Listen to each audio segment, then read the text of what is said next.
پاک کا کلمہ پڑھتا ہے،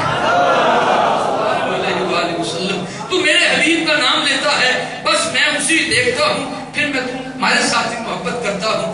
سبحان اللہ۔ اب آپ ذرا مجھے یہ تو بتائیے، جو پہلے امتی تھے وہ انسان تھے یا وہ جنات تھے؟ وہ فرشتے تھے یا انسان تھے؟ وہ بھی امتی تھے اور ہم بھی، وہ بھی کسی نبی کا کلمہ پڑھنے والے تھے اور ہم بھی کسی نبی کا کلمہ پڑھنے والے ہیں۔ ہماری جسمانی حیثیت بھی وہی ہے جو ان کی تھی۔ ان کو اللہ نے ایک دماغ دیا تھا اور ہمارے پاس کتنے ہیں؟ ان کے پاس 2 آنکھیں تھی، ہمارے پاس بھی 2 کان ہیں، ان کے پاس بھی۔ اللہ پاک نے زبان ان کو بھی ایک ہی بولنے کے لیے دی تھی، ہمارے پاس بھی۔ تو پھر خوبی کیا ہے؟ کس چیز پر تم خوش ہو رہے ہو؟ پھر اس کا سبب کیا ہے؟ اس کی علت اور وجہ کیا ہے؟ میرے بہت دوست، تیرے پاس بھی دھڑکنے والا دل ایک ہے، ان کے پاس بھی دھڑکنے والا دل ایک تھا، سوچ کے لیے دماغ ان کے پاس ایک تھا، تیرے پاس بھی ایک ہے، لیکن ایک اور فرق ہے۔ وہ فرق کیا ہے؟ فرق یہ تھا، وہ فرق کیا ہے؟ وہ فرق یہ ہے، وہ درمیان میں تفاوت کیا ہے؟ وہ تفاوت یہ ہے کہ وہ لوگ جب گناہ کرتے تھے، جب غلطیاں کرتے تھے، تو فوراً ان پر عذاب نازل ہوتا تھا۔ وہ خطا کرتے، عذاب ان کا استقبال کرتا۔ اگر ان کا جسم ناپاک ہو جاتا، جب تک جسم کا حصہ جدا نہ کرتے پاک نہ ہوتے۔ جسم کا کپڑا خراب ہو جاتا، جب تک جسم کا کپڑا پھاڑ نہ دیتے انہیں پاکی حاصل نہ ہوتی۔ انہوں نے گناہ کیا، اللہ پاک نے فرشتہ بھیجا، جاؤ انہیں نیست و نابود کر دو۔ ارے انہوں نے غلطیاں کی، پتھر برستے ہیں، انہوں نے گناہ کیے، آگ برستی ہے، کبھی زمین کا سارا ٹکڑا الٹ دیا جاتا ہے، سارے نیست و نابود ہو جاتے ہیں۔ مجھے ذرا یہ تو بتاؤ، ایک امت نے ایک گناہ کیا، غرق ہوئے، اور ہمارے اندر ایک امت والے گناہ نہیں۔ وہ جتنی امتیں گزر چکی ہیں، ان سب امتوں کے جو گناہ تھے وہ سب ہم کرتے ہیں۔ جھوٹ ہم بولتے ہیں، دھوکہ ہم دیتے ہیں، نہ حق مال ہم کھاتے ہیں، حرام کھانا ہماری عادت ہے، زناکاری ہمارے اعمال میں شامل ہے، شراب پینا ہمارے عمل میں شامل ہے۔ مگر کبھی سوچا ہم پر تو کبھی عذاب نہیں آیا،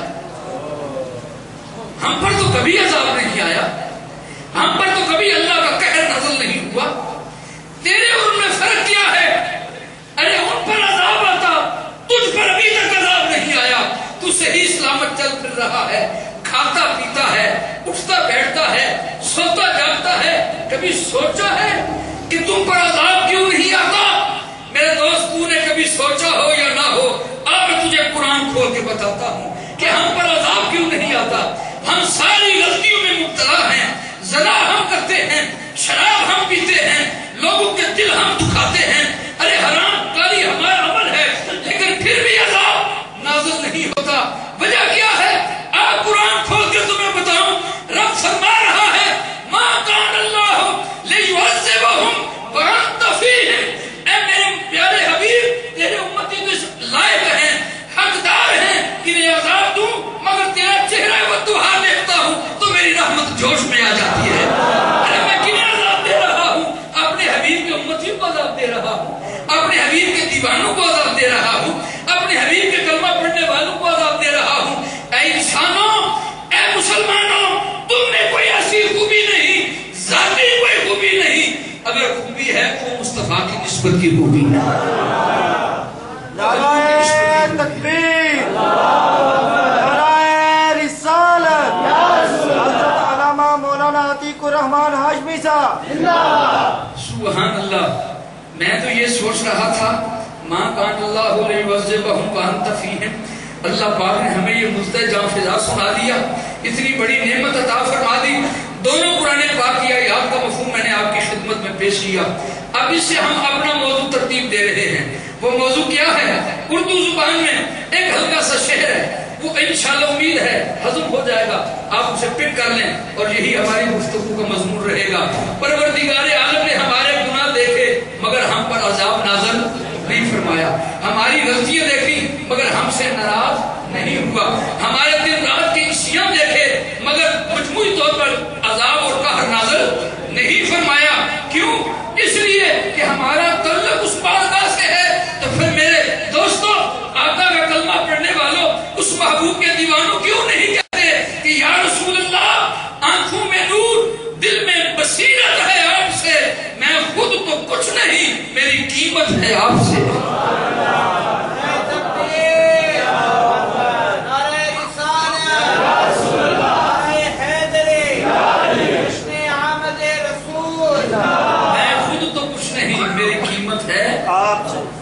سے بولی میں خود تو کچھ نہیں میری قیمت ہے یا رسول اللہ صلی اللہ علیہ وآلہ وسلم میں خود تو کچھ نہیں میری قیمت ہے.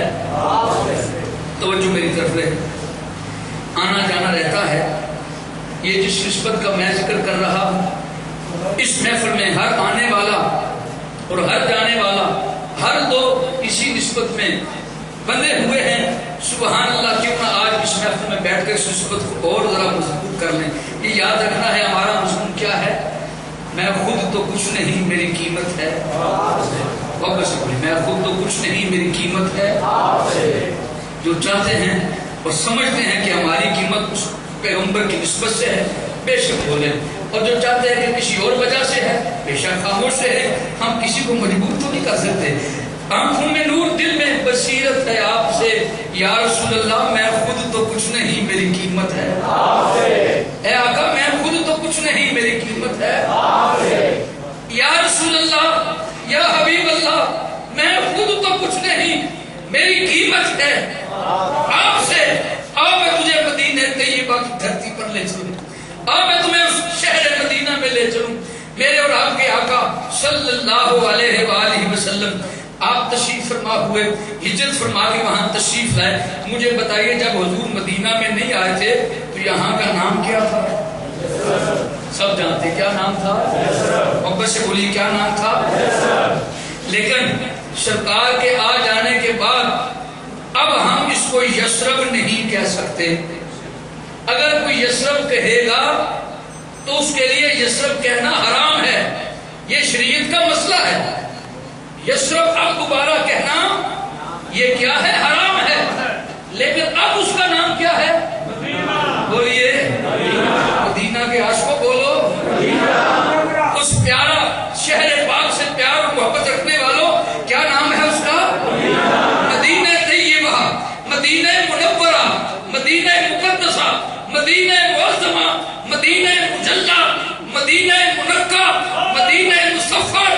ارے اس مدینہ پاک کی دھرتی کے کیا کہنے جب تک حضور نہ آئے تھے اس کا نام یثرب تھا. مانا کیا ہے؟ بیماریوں کا, بیماریوں کا, بیماریوں کا شہر, بیماریوں کا علاقہ. لیکن جب میرے آقا نے قدم ٹکائے وہاں اپنا آپ سجایا ان گلیوں میں چلے پھر حضور نے فرمایا آج کے بعد اس کا نام یثرب نہیں, آج کے بعد اسے کیا کہنا ہے؟ مدینہ پکارنا, مدینہ طیبہ پکار کر کہنا. تو اب میں تمہیں ایک حدیث پاک کھول کے سناتا چلوں. میرے اور آپ کے آقا صلی اللہ علیہ وآلہ وسلم کیا فرما رہے ہیں؟ فرمایا اے میرے امتیوں ایک اور بھی بات سن لو. حضور کیا بات ہے؟ فرمایا جب مجھ سے پہلے امتی آئے, مجھ سے پہلے جو نبی آئے, مجھ سے پہلے جو پیغمبر آئے ان کا حال کیا تھا اور تمہارا حال کیا ہے؟ حضور حکم ہو.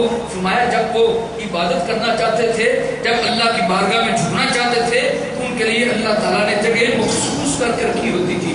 جب تک وہ اس جگہ پر نہ آتے ان کی عبادت قبول نہیں ہوتی, ان کی عبادت قبول نہیں. ان کا